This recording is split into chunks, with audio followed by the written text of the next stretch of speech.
ಇವತ್ತಿನ ಸಂದೇಶದ ಪೀಠಿಕೆ ದೈವ ನಿಯೋಗ, ಪ್ರಾವಿಡೆನ್ಸ್ ಆಫ್ ಗಾಡ್. ದೈವ ನಿಯೋಗ. ದೈವ ನಿಯೋಗ ಅಂದರೆ ಏನು? ದೈವ ನಿಯೋಗ ಅಂದರೆ ಏನು? ಮಿಲ್ಲರ್ಡ್ ಎರಿಕ್ಸನ್ ಎನ್ನುವಂಥ ಪ್ರಸಿದ್ಧನಾದಂಥ ದೈವಶಾಸ್ತ್ರಜ್ಞನಾಗಿರುವಂಥ ಮಿಲ್ಲರ್ಡ್ ಎರಿಕ್ಸನ್ ಒಮ್ಮೆ ಹೀಗೆ ಹೇಳಿದ್ರು, ದೇವರ ನಿಯೋಗ ಎಂದರೆ ತನ್ನ ಸೃಷ್ಟಿಯನ್ನು ಸಂರಕ್ಷಿಸುವಲ್ಲಿ ಮತ್ತು ಅದನ್ನು ಉದ್ದೇಶಗಳ ಕಡೆಗೆ ಮಾರ್ಗದರ್ಶನ ಮಾಡುವುದರಲ್ಲಿ ನಿರಂತರ ನಡೆಯುವ ಕ್ರಿಯೆ ಆಗಿದೆ ದೈವ ನಿಯೋಗ. Millard Erickson once said, the providence of God means the continuing action of God in preserving His creation and guiding it toward His intended purposes. ದೇವರ ಉದ್ದೇಶಿತವಾಗಿರುವ ಆ ಉದ್ದೇಶದ ಪಥದ ಕಡೆಗೆ ನಿರಂತರವಾಗಿ ಅದನ್ನು ತಲುಪಿಸೋವರೆಗೂ ಯಾರನ್ನ ಎಲ್ಲಿ ಕನೆಕ್ಟ್ ಮಾಡಬೇಕು, ಎಲ್ಲಿಂದ ಯಾರನ್ನ ಜೋಡಿಸಬೇಕು ಎಂಬುದನ್ನು ಸೂಕ್ತವಾಗಿ ನಡೆಸುವ ಕಾರ್ಯವೇ ದೈವ ನಿಯೋಗ. ಇದು ಕೋಇನ್ಸಿಡೆನ್ಸ್ ಅಲ್ಲ, ಕಾಕತಾಳೀಕವಾದದಲ್ಲ, ಇದು ದೈವ ನಿಯೋಗವಾಗಿರುತ್ತದೆ ಎಂದು ನಂಬುವವರು ಮಾತ್ರ ಗಟ್ಟಿಯಾಗೊಂದು ಆಮೇನ್ ಹೇಳ್ರಿ. ಸತ್ಯವೇದ ಗ್ರಂಥ ತಂದಿರುವವರು ಕೀರ್ತನೆಗಳು 37:23 ವಾಕ್ಯವನ್ನು ಇವತ್ತಿನ ಚಿಂತೆಗಾಗಿ ನಾವು ತೆಗೆದುಕೊಳ್ಳೋಣ. Book of psalms chapter 37 verse 23. ಸತ್ಪುರುಷನ ಗತಿಸ್ಥಾಪನೆಯು ಯೆಹೋವನಿಂದಲೇ ಆಗಿದೆ, ಆತನು ಅವನ ಪ್ರವರ್ತನೆಯನ್ನು ಮೆಚ್ಚುತ್ತಾನೆ. The steps of a good man are ordered by the Lord, and he delight in his way. ಸತ್ಪುರುಷನ ಗತಿ ಸ್ಥಾಪನೆ ಯೆಹೋವನಿಂದಲೇ ಆಗಿದೆ. ನಾನು ಮತ್ತೊಮ್ಮೆ ಹೇಳ್ತೇನೆ, ದೈವ ನಿಯೋಗ ಅಂದರೆ ನನಗೆ ತಿಳಿಯದೆ ದೇವರ ಚಿತ್ತ ನೆರವೇರಿಸುವುದಕ್ಕಾಗಿ ನನಗೋಸ್ಕರ ಎಲ್ಲ ಕಾರ್ಯಗಳನ್ನು ದೇವರೇ ಪ್ಲಾನ್ ಮಾಡುವುದು ದೈವ ನಿಯೋಗವಾಗಿರುತ್ತೆ. ಎಷ್ಟು ಜನರಿಗೆ ಅರ್ಥ ಆಯ್ತೋ ಗೊತ್ತಿಲ್ಲ. ನನಗೆ ತಿಳಿಯದೆ ದೇವರ ಚಿತ್ತ ನೆರವೇರಿಸುವುದಕ್ಕಾಗಿ ನನಗೋಸ್ಕರ ಎಲ್ಲ ಕಾರ್ಯಗಳನ್ನು ತಾನು ಪ್ಲಾನ್ ಮಾಡುವುದು ದೈವ ನಿಯೋಗವಾಗಿರುತ್ತದೆ.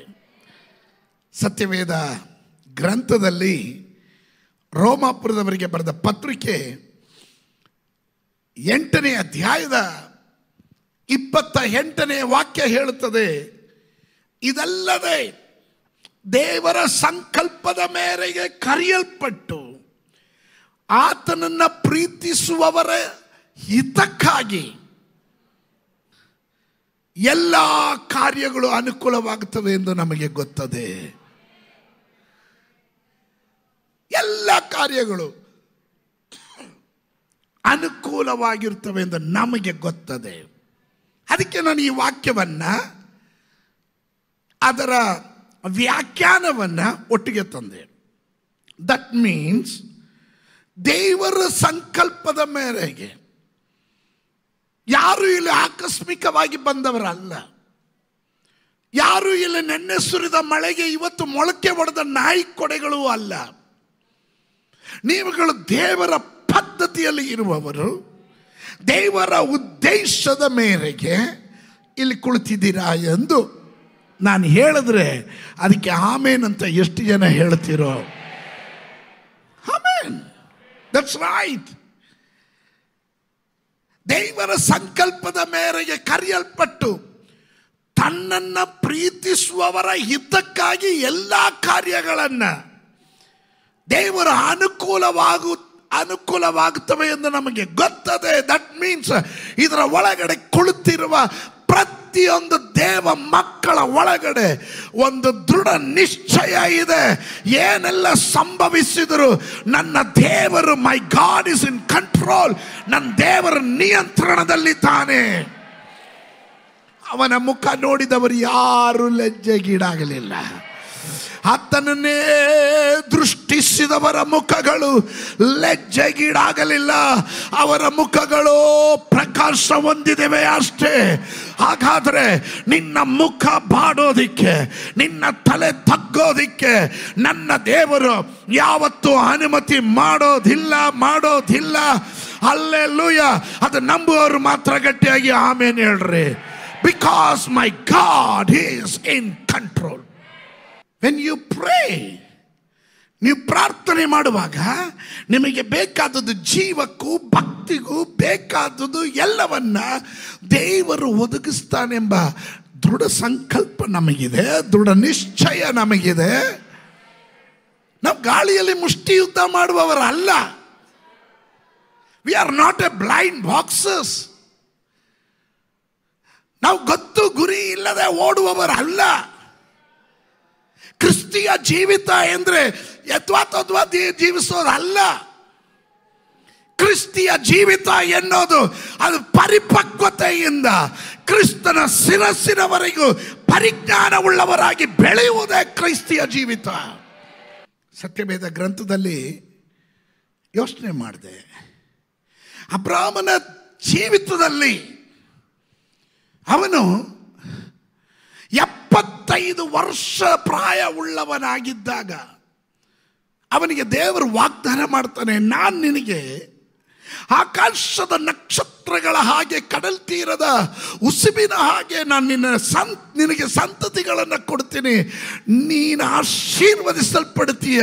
ನೀನು ಅನೇಕ ಜನಾಂಗಗಳಿಗೆ ಮೂಲ ಪಿತೃವಾಗಿರ್ತೀಯ ಅಂತ ಹೇಳುವಾಗ ಅವನ ಜೀವನದಲ್ಲಿ ಒಂದು ಕೂಸು ಇಲ್ಲದೆ ಅವನ ಹೆಂಡತಿ ಸಾರಾ ಬಂಜೆಯಾಗಿರ್ತಾಳೆ. ಹಲ್ಲೆಲೂಯ. ಬಂಜೆಯಾದ ಹೆಂಡತಿಯನ್ನ ಇಟ್ಟು ಪರಲೋಕದ ದೇವರು ಅಬ್ರಾಮನಿಗೆ ವಾಗ್ದಾನ ಕೊಡುವಾಗ ನಂಬಿಕೆಗೆ ಆಸ್ಪದ ಇಲ್ಲದೆ ಇದ್ದರೂ ಅವನು ನಿರೀಕ್ಷಿಸಿ ನಂಬಿದ್ರಿಂದಲೇ ಅವನು ನೀತಿವಂತನು ಎಂಬ ಹೆಸರು ಅವನಿಗೆ ದೊರಕಿತು. ಸಮಟೈಮ್ಸ್ ಸಿಚುವೇಶನ್ಸ್, ಪರಿಸ್ಥಿತಿಗಳು ದೇವರು ಹೇಳೋದಕ್ಕೂ ನಾವು ಲೌಕಿಕವಾಗಿ ಪರಿಸ್ಥಿತಿಗಳನ್ನು ಕಾಣುವಾಗ ನಮ್ಮ ಮುಂದೆ ಎಲ್ಲ ಉಲ್ಟಾ ಸೀದಾ ಇರುತ್ತೆ. ಅಂದರೆ ಎಲ್ಲ ತಲೆ ಕೆಳಗಡೆ ಇರುತ್ತೆ. ಅದಕ್ಕೂ ಇದಕ್ಕೂ ಯಾವ ಸಂಬಂಧನೂ ಇಲ್ಲ. ದೇವರು ಹೇಳೋ ಆಲೋಚನೆಗೂ ನಮ್ಮ ಜೀವನದ ಶೈಲಿಗೂ ಪರಿಸ್ಥಿತಿಗೂ ವಾತಾವರಣಕ್ಕೂ ಯಾವುದೇ ಕನೆಕ್ಷನ್ ಇರೋದಿಲ್ಲ. ಈ ಕನೆಕ್ಷನ್ ಇಲ್ಲದೆ ಬಂದಾಗ ದೇವರ ಮೇಲಿರುವ ನಂಬಿಕೆ ಕಡಿಮೆ ಆಗ್ತಾ ಬರುತ್ತೆ.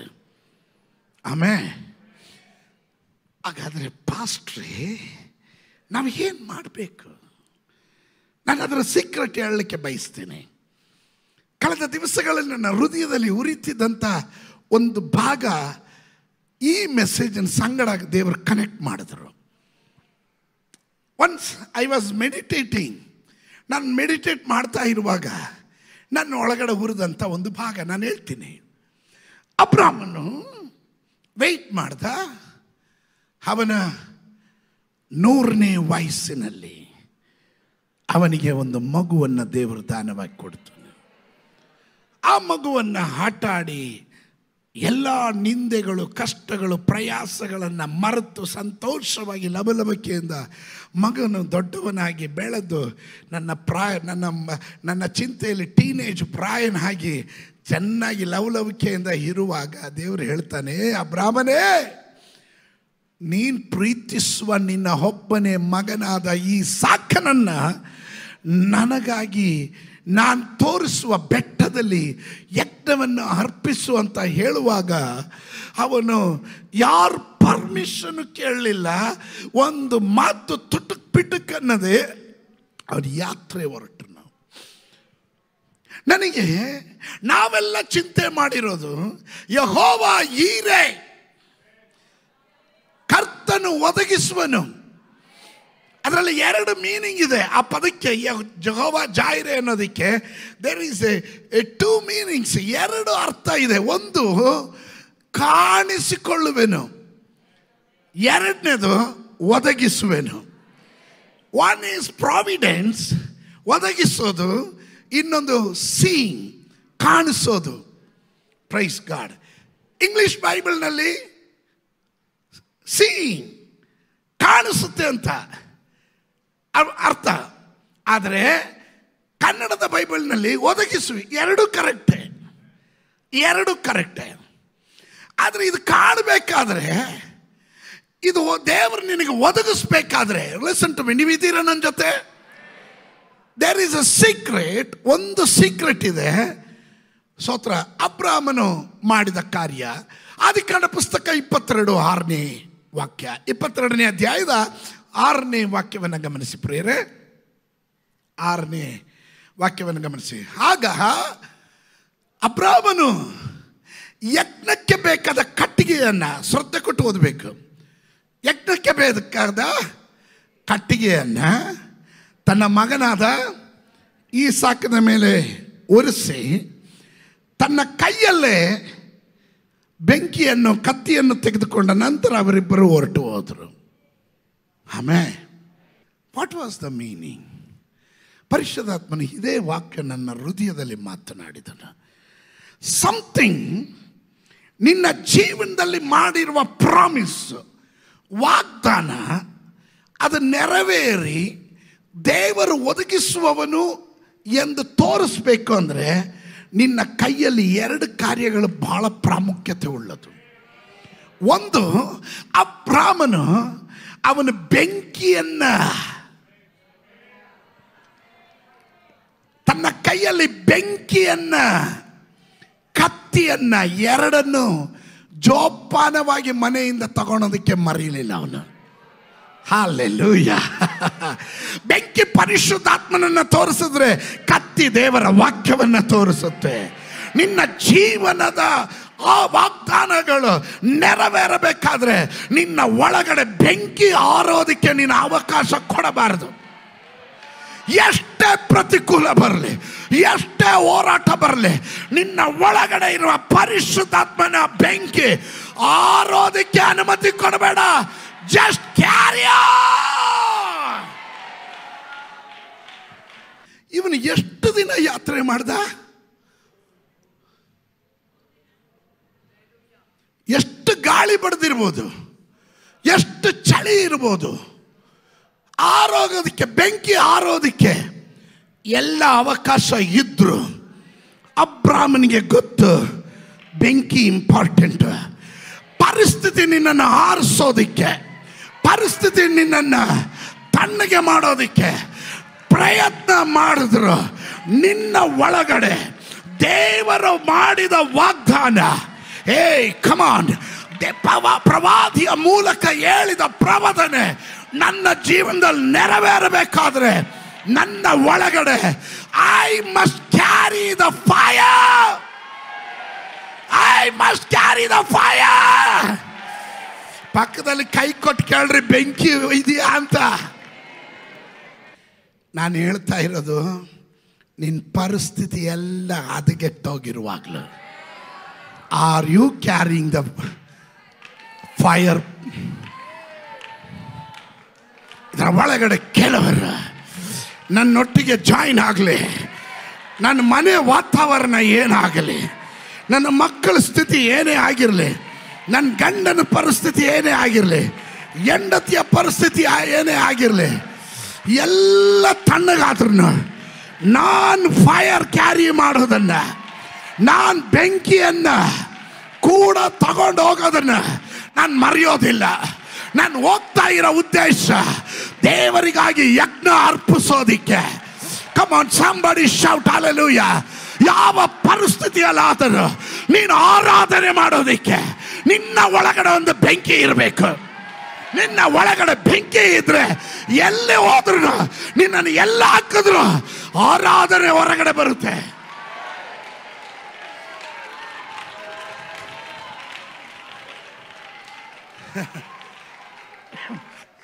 I was thinking ಯಾಕೆ ಮನೆಯಿಂದಲೇ ಬೆಂಕಿ ಹೊತ್ಕೊಂಡು ಹೋಗ್ಬೇಕು? ಮೋರಿಯ ಬೆಟ್ಟದಲ್ಲಿ ಅಲ್ಲಿ ಹೋಗಿ ಅಂಟಿಸ್ಕೊಂಡಿದ್ರೆ ಆಗಿಲ್ವಾ? ಸೌದೆ ಮಗನ ತಲೆ ಮೇಲೆ ಇಲ್ವಾ? ಎರಡು ಕಟ್ಟಿಗೆ ಜೋಡಿಸ್ಬಿಟ್ಟು ಬೆಂಕಿ ಅಂಟಿಸಿ ನನಗೆ ಅನ್ನಿಸ್ದಂಗೆ ಪರಿಶುದ್ಧಾತ್ಮ ನನ್ನನ್ನು ಮಾರ್ಮಿಕವಾಗಿ ತಗೊಂಡೋಗ್ತಾ ಇರೋದು. ಈ ಬೆಂಕಿ ಅಬ್ರಾಮನ ಕ್ಯಾರಿ ಮಾಡೋದಕ್ಕೆ ಕಾರಣ ಈ ಬೆಂಕಿ ಅಲ್ಲಲ್ಲೂಯ್ಯ ಅಬ್ರಾಮನು ಹೋದ ಸ್ಥಳಗಳಲ್ಲೆಲ್ಲ ಗೂಡಾರ ಹಾಕಿ ಯಜ್ಞವೇದಿಯನ್ನು ಕಟ್ಟಿ ದೇವಾ ಅಪ್ಪ ಎಂದು ಕೂಗುವಾಗ ಪರಲೋಕದಿಂದ ಇಳಿದು ಆ ಬೆಂಕಿ ಯಜ್ಞವೇದಿಯನ್ನು ಆವರಿಸುವಾಗ ಅದರಿಂದ ತೆಗೆದಂತ ಈ ಬೆಂಕಿ ಕಮಾನ್ ಅಲ್ಲೆಲೂಯ ಅಲ್ಲೆಲೂಯ. ಪ್ರತಿಕೂಲಗಳ ಮಧ್ಯದಲ್ಲಿ ಬೆಂಕಿ ಇಲ್ಲದೆ ನಾಶವಾಗುತ್ತಿದ್ದಂಥ ಮಂಡಳದಲ್ಲಿ ಅಲ್ಲೆಲೂಯ ನೀನು ಅರಿಯದೆ ಯಜ್ಞವೇದಿಗೆ ಬಂದಾಗ ಪರಲೋಕದ ದೇವರು ನಿನ್ನ ಮೇಲೆ ಇಳಿಸಿದ ಪರಿಶುದ್ಧಾತ್ಮನ ಬೆಂಕಿ ನೀನು ಎಲ್ಲಿ ಹೋದ್ರೂ ಕ್ಯಾರಿ ಮಾಡಬೇಕು.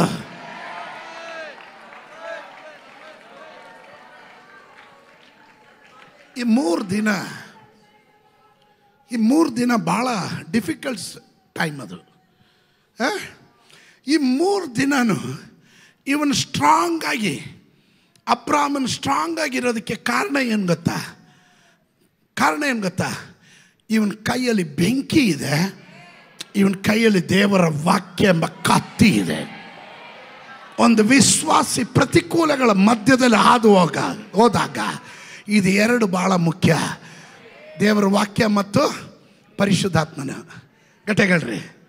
ದೇವರ ವಾಕ್ಯ ಮತ್ತು ಇದು 2 ಇದ್ರೆ ನಿನ್ನ ಜೀವನದಲ್ಲಿ ದೇವರು ಒದಗಿಸೋದನ್ನ ಅನ್ಯರ ಕಣ್ಣಿನಿಂದ ಅಲ್ಲ, ಆ ದೈವ ನಿಯೋಗವನ್ನ ಅನ್ಯರ ಕಣ್ಣುಗಳಿಂದಲ್ಲ, ಸ್ವಂತ ನಿನ್ನ ಕಣ್ಣಿನಿಂದ ನೀನು ಕಾಣ್ತೀಯ ಎನ್ನುವವರು ಮಾತ್ರ ಗಟ್ಟಿಯಾಗೊಂದು ಆಮೇಲೆ ಹೇಳ್ರಿ. ಹಲ್ಲೆಲೂಯ.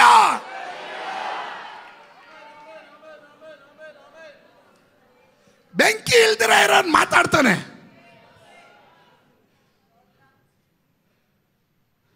ವಾಕ್ಯ ತಿಳಿದಿರ ಇರೋನ್ ಮಾತಾಡ್ತಾನೆ.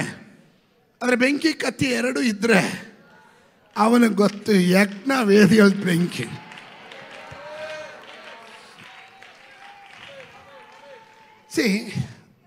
ಈ ವಾಕ್ಯ ಓದಬೇಕು ಸ್ವಲ್ಪ. ಈ ಫಸ್ಟ್ 2ನೇ ಅದರ 22ನೇ ಅಧ್ಯಾಯದ 8ನೇ ವಾಕ್ಯ ನೋಡ್ರಿ. ಮಗನೇ, ಹೋಮಕ್ಕೆ ಬೇಕಾದ ಕುರಿಯನ್ನು ದೇವರೇ ಒದಗಿಸುವನು. ಹೀಗೆ ಅವರಿಬ್ಬರು ಹೊರಟು ಹೋದರು. ಹೌದಲ್ಲ? ಮಗನ ಪ್ರಶ್ನೆ ಕುರಿಯಲ್ಲಿ ಅಂತ. ಅಪ್ಪ ಹೇಳ್ತಾನೆ ಬೆಂಕಿ ಕತ್ತಿ ಇದ್ರೆ ಕುರಿ ಬರುತ್ತೆ ಅಂತ.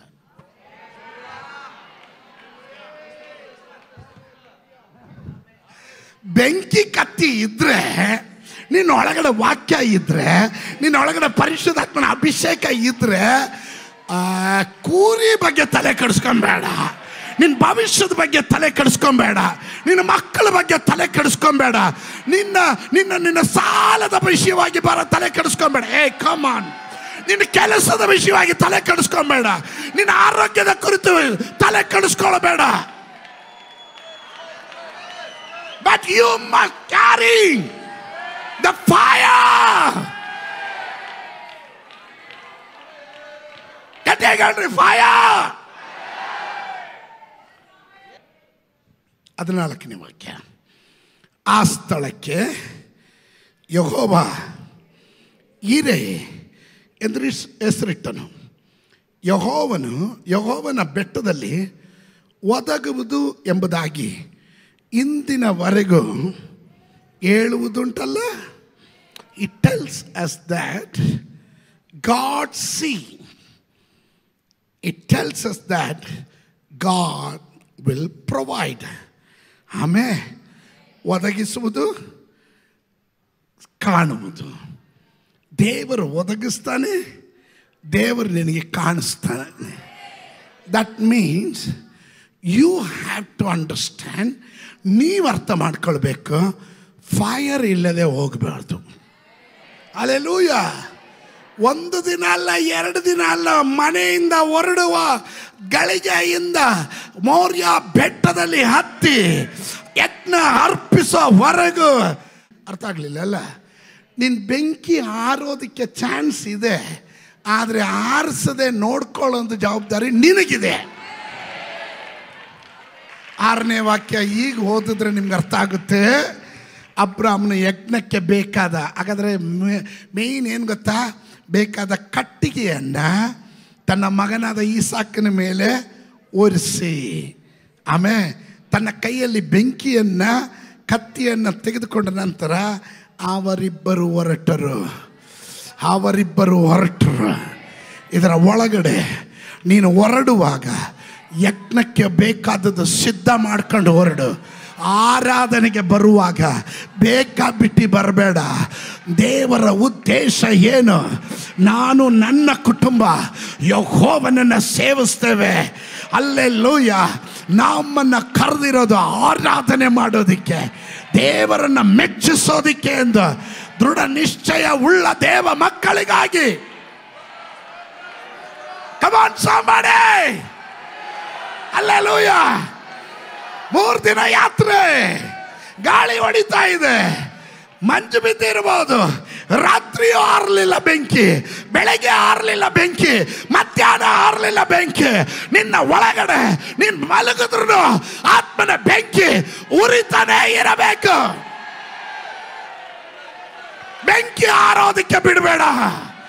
ಪಕ್ಕದಲ್ಲಿರೋರಿಗೆ ಕೈ ಕೊಟ್ಟು ಹೇಳ್ರಿ, ಹೈ-ಫೈ ಹೊಡೆದು ಹೇಳ್ರಿ, ಬೆಂಕಿ ಆರೋದಕ್ಕೆ ಬಿಡಬೇಡ.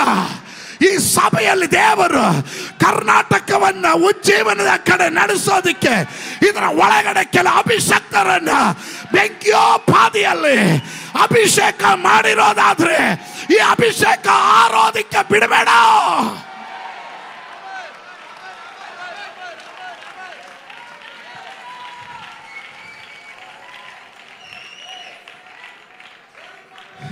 ಕೆಲವರ ಜೀವನದ ಜಂಗಾಟದಲ್ಲಿ ಪರಿಸ್ಥಿತಿಗಳ ಮಧ್ಯದಲ್ಲಿ ವಾಗ್ದಾನಗಳನ್ನು ಮರೆತು, ದೈವ ಚಿತ್ತವನ್ನು ಮರೆತು, ದೈವ ಪ್ಲಾನ್ ಅನ್ನು ಮರೆತು ಬೆಂಕಿಯನ್ನು ಹಾರಿಸಿ ದೇವರ ಬಳಿಯಲ್ಲಿ ಬಾಯಿ ಪಡ್ಕೊಂಡ್ರು ದೇವರು ಒಲಿದು ಬರೋದಿಲ್ಲ. ಒಂದ್ಸಾರಿ ಸೌಲನಿಗೆ ದೇವರು ಆಲೋಚನೆ ಕೊಡ್ತಾರೆ. ಅವನ ಪ್ರವಾದಿಗಳ ಮಧ್ಯದಲ್ಲಿ ಪ್ರವಾದಿಸ್ತಾನೆ. ಸ್ತೋತ್ರ. ಅವಾಗ ದೇವರು ಒಂದು ಮಾತು ಹೇಳ್ತಾರೆ. ಈ ಬೆಂಕಿ, ಈ ಪ್ರವಚನೆ ಶಬ್ದದಲ್ಲಿ ಅವನು ಆತ್ಮ ಪ್ರೇರಿತನಾಗಿ ಅವ್ರ ಸಂಗಡವಾಗಿ ಪ್ರವಚಿಸುವಾಗ 1 ಸಮುವೇಲನ ಪುಸ್ತಕ 10ನೇ ಅಧ್ಯಾಯದಲ್ಲಿ ಅಂತ ಕಾಣುತ್ತೆ. ಅವನು ಮಾರ್ಪಟ್ಟು ಪ್ರವಚಿಸುವಾಗ ನನಗಲ್ಲೊಂದು ಪಾಯಿಂಟ್ ಭಾಳ ಇಷ್ಟ ಆಯಿತು. ನಾನು ನೋಟ್ಸಲ್ಲ, ಪರಿಶುದ್ಧಾತ್ಮ ನೆನಪಿಸಿದ್ರಿಂದ ಹೇಳ್ತಾ ಇದ್ದೀನಿ. ಆಗ ಯೆಹೋವನ ಆತ್ಮವು ನಿನ್ನ ಮೇಲೆ ಬರುವುದರಿಂದ ನೀನು ಮಾರ್ಪಟ್ಟು ಪ್ರವಾದಿಸುವಿ. ಈ ಗುರುತುಗಳೆಲ್ಲ ಸಂಭವಿಸಿದಾಗ ನಿನಗೆ ಅನುಕೂಲವಿದ್ದದ್ದನ್ನು ನಡೆಸು, ದೇವರು ನಿನ್ನ ಸಂಗಡ ಇದ್ದಾನೆ. ಅದು ಇಂಪಾರ್ಟೆಂಟ್. ಅಂದ್ರೆ ನೀನ್ ಬೆಂಕಿ ಇಳಿದ್ರೆ ಬಾಯಿ ಬೊಬ್ಬೆ ಹೊಡ್ಕೊಂಡ್ರೆ ಏನು ನಡೆಯಲ್ಲವಾ? ನೀನ್ ಬೆಂಕಿ ಇಳಿದ ಮೇಲೆ ನಿನ್ನ ಆತ್ಮ ಪ್ರೇರಣೆ. See, this is what I am telling you. ನೀವಿದ್ದೀರಾ ನನ್ನ ಜೊತೆ? ಕಮಾನ್, ನೀವಿದ್ದೀರಾ ನನ್ನ ಜೊತೆ? ಪರಿಶುದ್ಧಾತ್ಮನ ನಿಯೋಗ ಇರುವಾಗ, ಪವಿತ್ರಾತ್ಮನ ಚಲನೆ ಇರುವಾಗ ನೀವು ಏನು ನುಡಿತೀರೋ ಅದನ್ನು ದೇವರು ಮಾಡ್ತಾನೆ. ನೀವು ಏನು ಹೇಳ್ತೀರೋ ದೇವರು ಅದನ್ನು ಮಾಡಲಿಕ್ಕೆ ಹೋಗ್ತಾನೆ.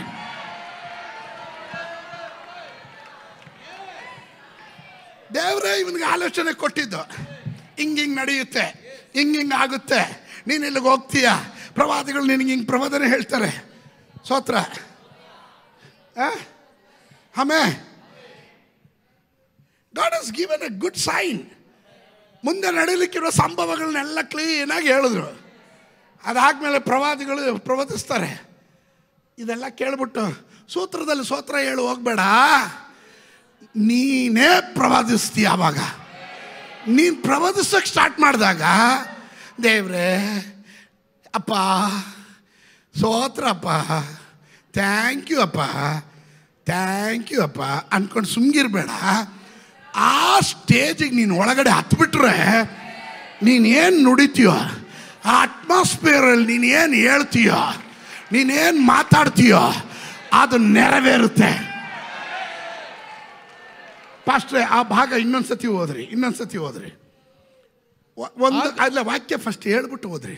1 ಸಮುವೇಲ 10:6. 1 ಸಮುವೇಲ 10:6 ಗಟ್ಟಿಯಾಗಲ್ರಿ. 1 ಸಮುವೇಲ 10:6. ಆಗ ಯೆಹೋವನ ಆತ್ಮವು ನಿನ್ನ ಮೇಲೆ ಬರುವುದರಿಂದ ನೀನು ಮಾರ್ಪಟ್ಟು ಪ್ರವಾದಿಸುವಿ. ಹಾಗಾದ್ರೆ ದೇವರ ಆತ್ಮನು ನಿನ್ನ ಮೇಲೆ ಬಂದಾಗ ನಿನ್ನ ಹಳೆ ರೀತಿಯಲ್ಲಿ ನೀನು ಇರಲ್ಲ, ನಿನ್ನ ಜೀವನದಲ್ಲಿ ಮಾರ್ಪಾಡುಗಳು ನಡೆಯುತ್ತೆ. Hallelujah. If you are carrying the fire, your life will be changed. Your calendar will be changed. Your destiny will be changed. Your character will be changed. You are a different person. Anointing will make you different. ಇವತ್ತು ರಾತ್ರಿ, ಇವತ್ತು ಹಗಲೊತ್ತಿನಲ್ಲಿ ಯಾರಾದ್ರೂ ಕೂಗಿ ಹೇಳ್ತೀರಾ, ಅಭಿಷೇಕ ನನ್ನನ್ನು ಬದಲಾಯಿಸುತ್ತೆ, ಪವಿತ್ರಾತ್ಮನ ಬೆಂಕಿ ನನ್ನನ್ನು ಬದಲಾಯಿಸುತ್ತೆ. ಈ ಗುರುತುಗಳೆಲ್ಲ ಸಂಭವಿಸಿದಾಗ ನಿನಗೆ ಅನುಕೂಲವಿದ್ದದ್ದನ್ನು ನಡೆಸು. ಏನು? ನಿನಗೆ ಅನುಕೂಲವಿದ್ದದ್ದನ್ನ ನಡೆಸು ಅಂತ ಅಂದ್ರೆ ಏನ್ ಗೊತ್ತಾ? ಅದುವರೆಗೂ ಏನೆಲ್ಲ ಪ್ರತಿಕೂಲ ಇತ್ತೋ ಈಗ ಅದನ್ನ ಅನುಕೂಲವಾಗಿ ಮಾರ್ಪಡಿಸೋದಿಕ್ಕೆ ದೇವರು ರೆಡಿ ಇದ್ದಾನೆ. ಈ ಸಂದರ್ಭದಲ್ಲಿ ನನ್ನ ಪ್ರವಚನಾತ್ಮದಲ್ಲಿ ಕೂಗಿ ಹೇಳ್ತಾ ಇದ್ದೇನೆ, ಈ ಸಭೆಗೆ ವಿರುದ್ಧವಾಗಿ ಶತ್ರು ತರುವ ಎಲ್ಲ ಆಲೋಚನೆಗಳನ್ನ ಅದರ ಬುಡ ಸಮೇತ ಯೇಸುವಿನ ನಾಮದಲ್ಲಿ ಲಯ ಮಾಡ್ತಾ ಇದ್ದಾನೆ. ಆಲೋಚನೆಗಳು ಲಯವಾಗಲಿ, ಪ್ಲಾನ್ಗಳು ಲಯವಾಗಲಿ, ಅಧಿಕಾರಿಗಳು ಅಧಿಪತಿಗಳ ಹೃದಯದಲ್ಲಿ ಪರಿಶುದ್ಧಾತ್ಮನ ಕ್ರಿಯೆ ತೋರಿ ಬರಲಿ, ನಕ್ಷೆಗಳು ಬದಲಾವಣೆ ಆಗಲಿ, ಪ್ಲಾನ್ಗಳು ಬದಲಾವಣೆ ಆಗಲಿ. ದೇವ ಸಭೆಗೆ ಅನುಕೂಲವಾದದ್ದು ಈಗ ಒದಗಿ ಬರಲಿ, ಅದು ಕಾಣಿಸ್ಲಿ.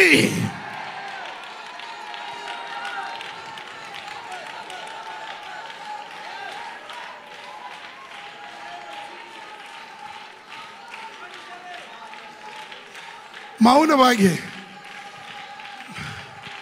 ಕೆಲವರಿಗೆ ಕೆಲ ಭಾವನೆಗಳಿದೆ. ಮೌನವಾಗಿ ಡಿಗ್ನಿಟಿ ಮೇಂಟೈನ್ ಮಾಡಿದ್ರೆ ಅವ್ರು ಯಾರೋ ದೊಡ್ಡವರು ಅಂತ, ನಾವೆಲ್ಲ ದಡ್ರ. ನಾವು ಪ್ರಮಾಣ ನೋಡ್ತಾ ಇದ್ದೇವೆ, ನಾವು ಮಾನಸಿಕ ಬುದ್ಧಿಯಿಂದ ಅಲ್ಲ, ಆತ್ಮ ಮಂಡಲದಲ್ಲಿದ್ದೇವೆ. ಇವತ್ತು ಆತ್ಮ ಮಂಡಲದಲ್ಲಿ ನನ್ನೊಟ್ಟಿಗೆ ಕೈ ಜೋಡಿಸೋರು ಯಾರಾದ್ರೂ ಇದರ ಒಳಗಡೆ ಇದ್ರೆ ಕಮ್ ಆನ್ ಸ್ಪೀಕ್ ಔಟ್. ಅನುಕೂಲವಾದ ಕಾರ್ಯಗಳನ್ನು ನೀನು ನಡೆಸು, ಮಾಡು, ಹೇಳು, ನೋಡು.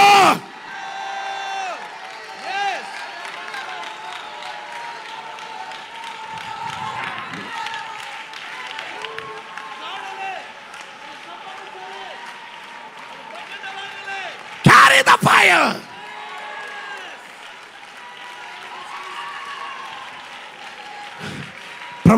ಪ್ರವದಿಸ್ರಿ. ನಾನು ದೀರ್ಘಾಯುಸ್ಸುಳ್ಳವನು, ನಾನು ಆರೋಗ್ಯವುಳ್ಳವನು, ನಾನು ಅಭಿಷಕ್ತನ, ನನ್ನ ಮೇಲೆ ದೇವರ ಆತ್ಮನ ಬಲ ಇದೆ. ನಾ ಬಡವರಿಗೆ ಶುಭವರ್ತಮಾನವನ್ನು ಸಾರುವುದಕ್ಕೆ, ಬಂಧನಗಳನ್ನು ಬಿಚ್ಚೋದಕ್ಕೆ, ರೋಗಿಗಳನ್ನು ಸೌಖ್ಯ ಮಾಡೋದಕ್ಕೆ, ಕುರುಡ ಕಣ್ಣುಗಳನ್ನು ತೆರೆಯೋದಕ್ಕೆ, ಸೈತಾನನ ಕೆಲಸಗಳನ್ನು ಲಯ ಮಾಡೋದಕ್ಕೆ ದೇವರು ನನ್ನನ್ನು ಅಭಿಷೇಕ ಮಾಡಿದ್ದಾನೆ. ನನ್ನ ಮೇಲೆ ಹಿಂದೆ ಎಂದಿಗೂ ಇಲ್ಲದೆ ಇರುವ ರೀತಿಯಲ್ಲಿ ಸೂಪರ್ ನ್ಯಾಚುರಲ್ ಆಗಿರುವ ಅಲೌಕಿಕವಾದಂಥ ದಯೆ, ಅದು ಗುರಾಣಿಯ ರೀತಿಯಲ್ಲಿ ಅದು ನನ್ನ ಮೇಲೆ, ನನ್ನ ಕುಟುಂಬದ ಮೇಲೆ, ನನ್ನ ಸಭೆ ಮೇಲೆ, ನನ್ನ ತಲೆಮಾರುಗಳ ಮೇಲೆ ಆವರಿಸಲ್ಪಟ್ಟಿದೆ, ಆವರಿಸಲ್ಪಟ್ಟಿದೆ. ನೀವು ಯಾವ ಮಂಡಲದಲ್ಲಿ ಎಲ್ಲಿದ್ದೀರೋ ಈಗ ನಿಮಗಾಗಿ ಒಂದು ಅದ್ಭುತ ದೇವರು ಮಾಡಕ್ಕೆ ಹೋಗ್ತಾ ಇದ್ದಾರೆ. ಅಂತರಿಕ್ಷದಲ್ಲಿ ನಾನು ಹೇಳ್ತಾ ಇದ್ದೀನಿ, ಪರಿಶುದ್ಧಾತ್ಮನು ಚಲಿಸುತ್ತಾ ಇರುವ ಈ ಆಲಯದಲ್ಲಿ ನಿಂತು ನಾನು ಕೂಗಿ ಹೇಳ್ತಾ ಇದ್ದೇನೆ, ರಿಸೀವ್ ಯುವರ್ ಮಿರಾಕಲ್. ನಿನ್ನ ಅದ್ಭುತಗಳನ್ನು ನೀನು ಹೊಂದಿಕೋ.